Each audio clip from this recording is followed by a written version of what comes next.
Welcome to the brand new season of Trekzone Plays. Matt Miller with you at Trekzone HQ, swinging into 2021 with another game to bring you.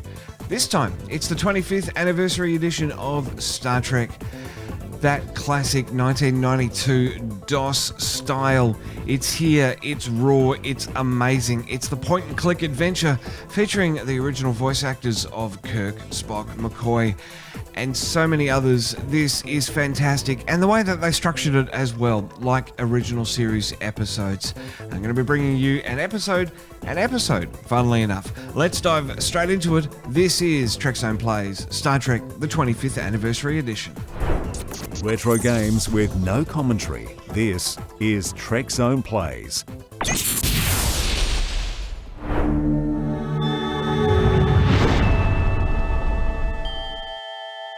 Space, the final frontier. These are the voyages of the Starship Enterprise. Its mission? To explore strange new worlds, to discover new life and new civilizations. To boldly go where no man has gone before.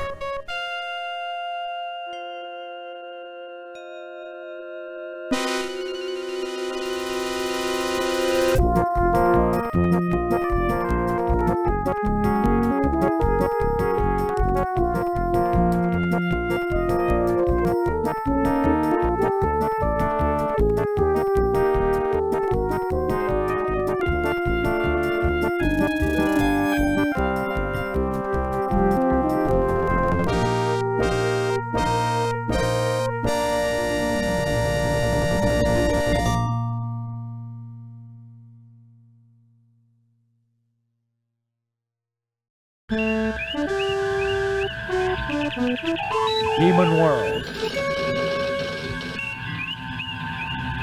Though the Enterprise's primary mission is peaceful exploration, the galaxy holds many surprises. To be prepared, we are conducting a mock battle with the USS Republic.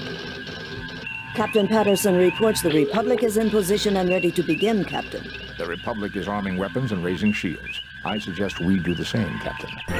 Raising shields. Arming weapons.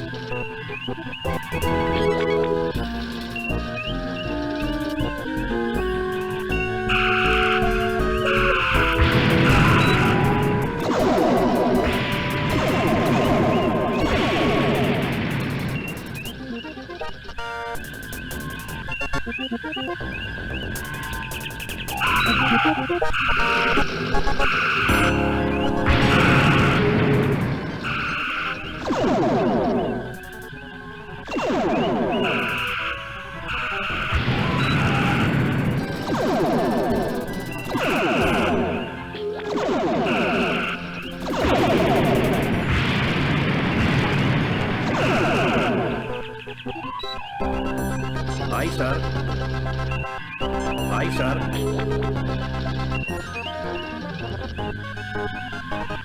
Aye, sir.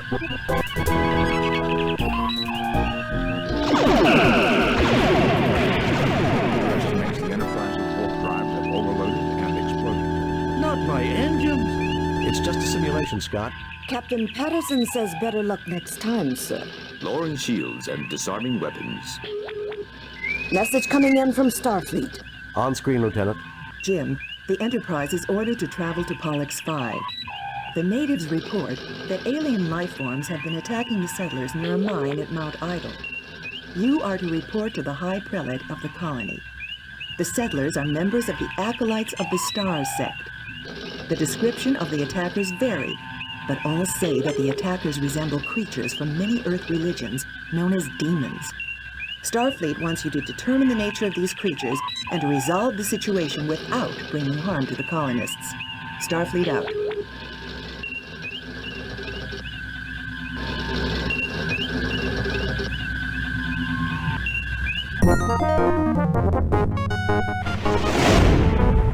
We have arrived at Pollux V.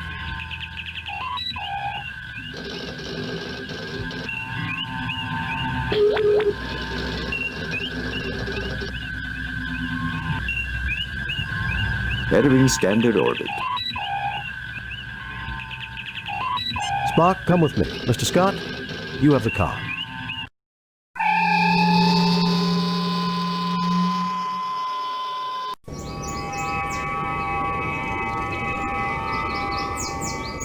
I'm Captain James T. Kirk of the USS Enterprise. We have received word that alien life forms are creating problems at your mining facilities at Idle Mountain. Tell me more. Most High Prelate and Given, I am honored to meet you. I consider it my divine duty to assist you in any possible way with the spawn of the devil. Been seeing ghosts and boogeymen, eh? I find that a little hard to believe. I'm Captain James T. Kirk of... Certainly, Captain Kirk. Not aliens per se. We have encountered what we believe are demons at Idle Mountain. Creatures surely emerging from the very gates of hell. Our God would not test us thus without reason. So we believe your might and insight are our God's method to help us discover what is going on. Aside from seeing demons, has any hard data been collected? Any evidence I could see? Demons? Gates of hell? This is the 23rd century. Aside from seeing demons, has any hard... A skeptic would consider everything merely anecdotal or unproven. My people will gladly tell you their own stories, so you need not hear it secondhand through me. What can you tell me about the mine itself? You're wasting the time of a starship capable of destroying this planet with campfire stories? No wonder you were dumped out here in the middle of nowhere. What can you tell me about... The area is exceptionally stable tectonically, and easy for our machinery to work in, praise God. We've mined for hafnium and a variety of useful trace elements. The deeper we dig, however, the more anomalous the variety of minerals seems to be. Our Ignatiate brother Stephen has his own theories about why this might be. Either way, the anomalies inspired Brother Canbury to conduct studies inside the mine. Yesterday, he reported discovering a strange door. A gate to hell, surely, for the demons caused a cave-in immediately. Canbury was trapped, unconscious, and the demons prevent us from rescuing him. We can only hope he is still alive. Thank you for your courtesy, Kirk. May you receive the guidance and protection of our God as you complete this divine mission. Captain, the flora on this planet is very interesting. I wonder how useful it may be for medicinal purposes.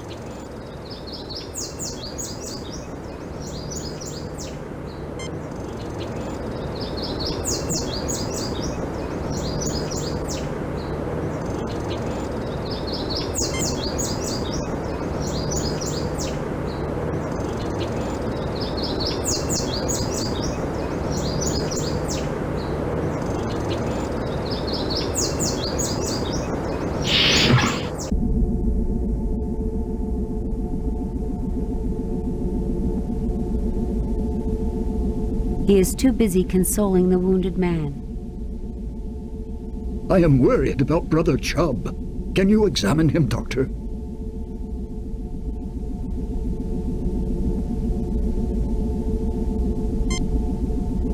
Jim, this man has suffered severe physical injuries to his head and arm. The wounds have been adequately cared for. However, he has developed a Nugarian infection. If not treated swiftly, the effects can be fatal. The infection can normally be treated with hypoditoxin, but there's none on the Enterprise. I may be of some assistance. The Lorexian berry grows near the mouth of the cave. If I could acquire it, I would be able to synthesize the hypoditoxin from the berry. Unfortunately, the demons prevent us from approaching the cave entrance. Perhaps you could retrieve it for me.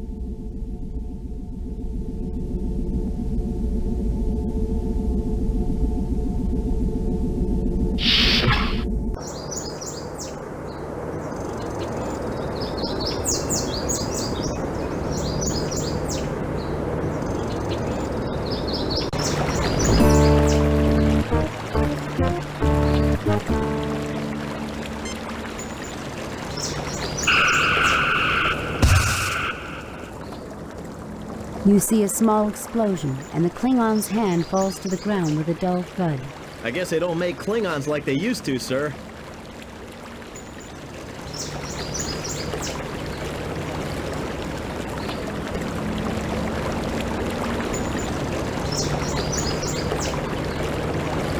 Captain, we registered phaser fire and an unknown energy beam. Is everyone okay? We're fine. Did you register any disruptor fire? No, Captain. Why? Are there Klingons down there? No, just an idea. Kirk out. Fascinating. I begin to suspect that we have stumbled upon something that the colonists would never have uncovered. What is it, Spock? I wish to gather further data before making a definite conclusion, Captain.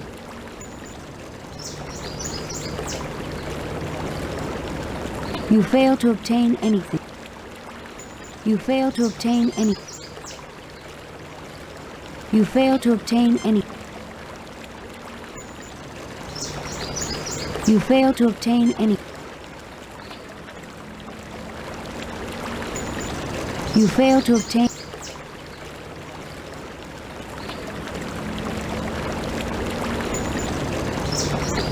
You fail to obtain.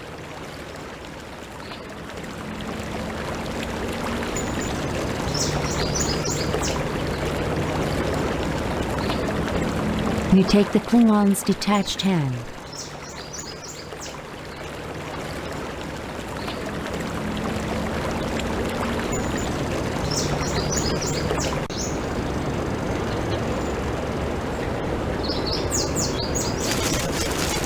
You have retrieved a sample of berries.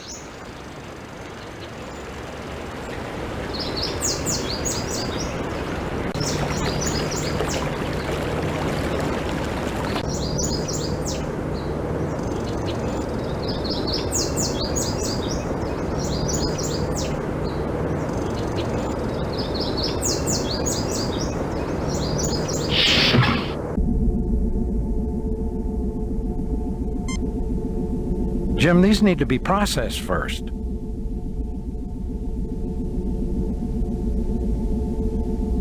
Jim, these need to be processed.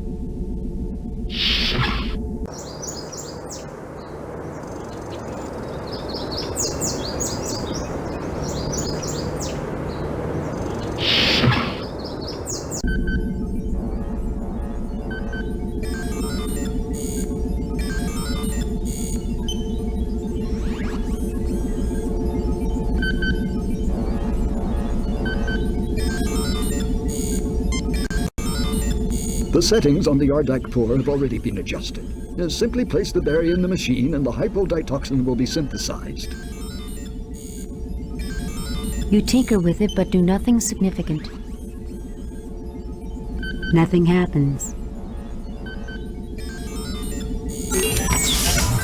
The machine synthesizes a quantity of hypoditoxin. We've got to get this to Brother Chubb as quickly as possible, Jim.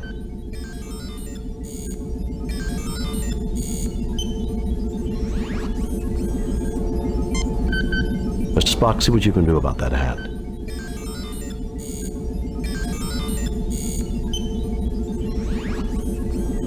This machinery is delicate, but I have managed to repair the circuitry. A glass-fronted display of mineral specimens, including a meteorite, a few fossil shells, the skull of a cat-sized alien animal, and a very encrusted twist of metal. You are interested in my little museum of curiosities? Looks like a pile of junk if you ask me. Yes, tell us about these things. Where did you... Looks like a pile... Yes, tell us about... Where did you find all this? Yes, tell us about these things. I enjoy talking about these treasures. Shall I go into mineral specimens? True curiosities, nothing more. I think they're very pretty, don't you? Shall I go into mineral specimen? Meteorite. I believe this is evidence of the cataclysm which destroyed the moon of Pollux V eons past. I've constructed a theoretical model based on analysis of the planet's rings of what things might have been like. I think that the moon, like Earth's moon, would have made a total eclipse of the sun possible. I would have liked to have seen that. For conditions making a perfect total eclipse are rare in the universe. Our God creates great wonders. Shall I go into mineral specimens, meteor fossil shells? One of the oldest forms I've seen on this planet. Our God makes beautiful things indeed. Shall I go into mineral specimen, meteor fossil skull of a small alien animal?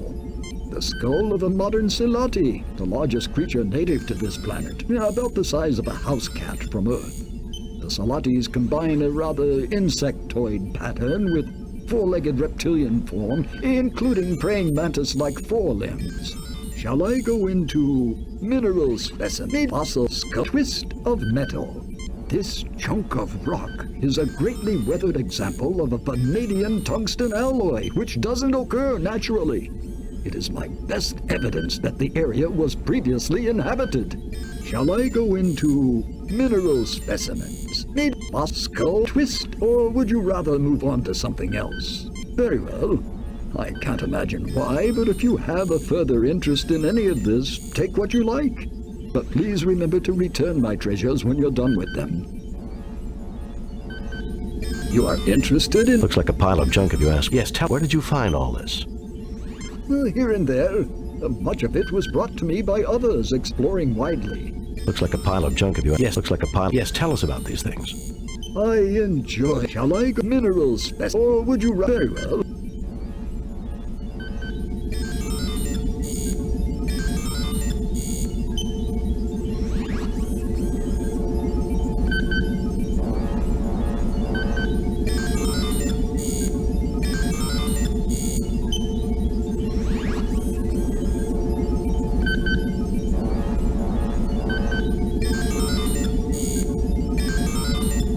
Mr. Spock, see what you can dig up from that old-fashioned computer terminal. Captain, this appears to be a model of the Earth. Notice how it models the proper situation for a total eclipse.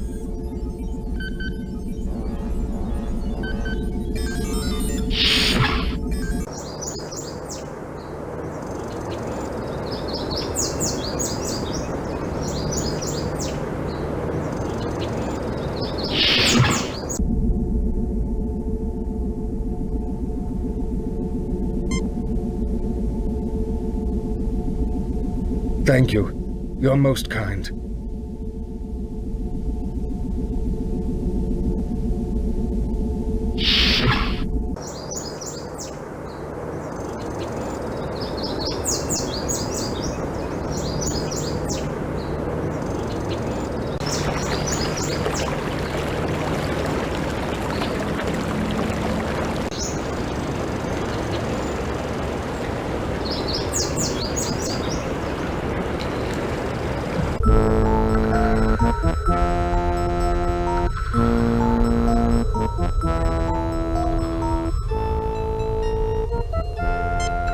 Captain, there are several weak points in the cave-in's structure. Careful use of our phasers from the top down should be able to clear it. Assume firing positions.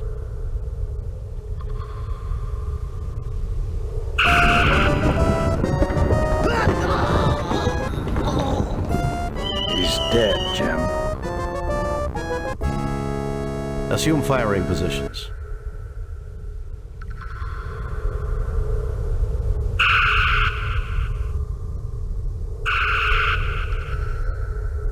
There is no apparent effect. Captain, this course of action is ineffectual.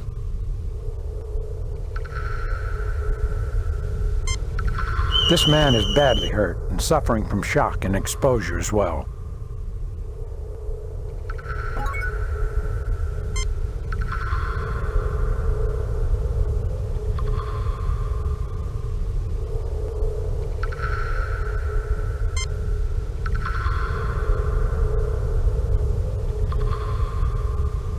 It was a near thing, but he'll live.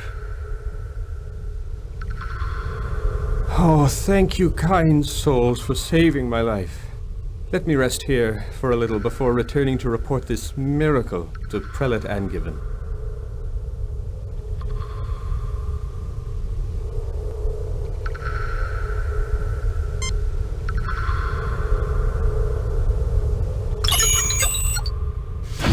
The hand circuitry triggers a connection and the door opens.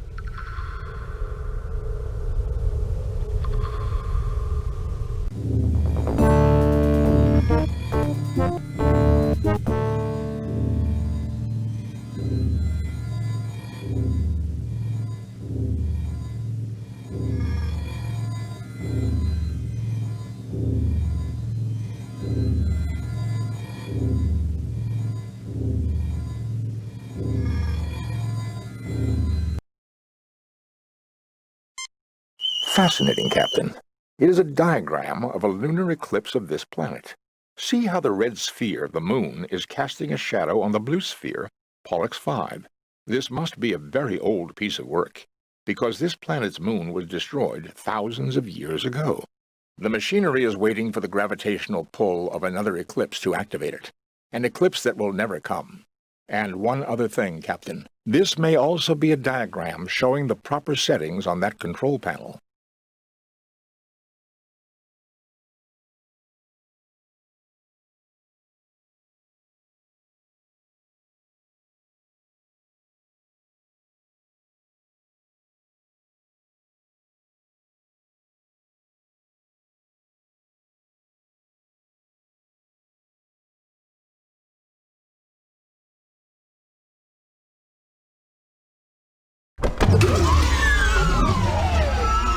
Welcome to our home. Thank you for repairing our somnambutron. Stop. You're trespassing on Federation territory. I welcome you on behalf of the United Federation of Planets. Who are you? Where you come from? We did fix your machine. Can we write the repair bill off against rent on this land? Stop. I welcome you on behalf of the... We call ourselves Nowians.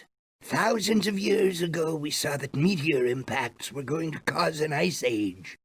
We created this huge underground shelter to preserve our race, keeping us in suspended animation until the planet had recovered.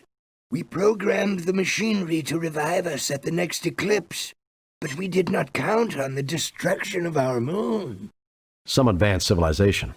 Perhaps you can tell us about the demons. Some advanced civilization. Perhaps you can tell us about the demons. The demons, as you call them, are created by a machine designed to keep intruders away from our sleep chambers. It pulls from the minds of any approaching creature their most feared enemy and produces replicas to scare them away. For you and your crew, it was Klingons. For the Tellarites, a wolf demon.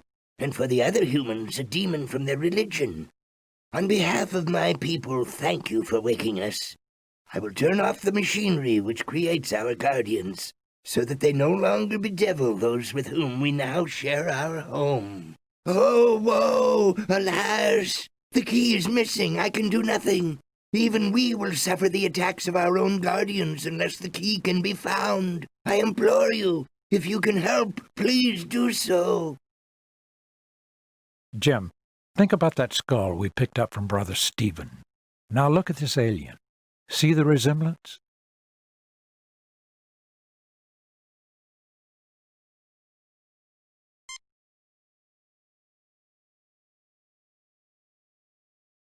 You found the key.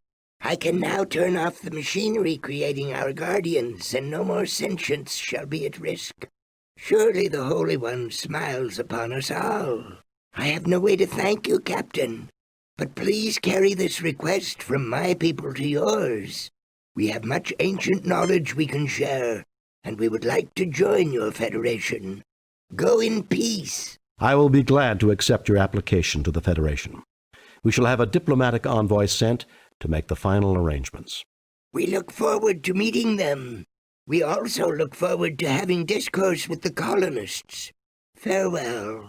May the Holy One bless you. Live long and prosper. Kirk to Enterprise. Beam us up, Mr. Scott.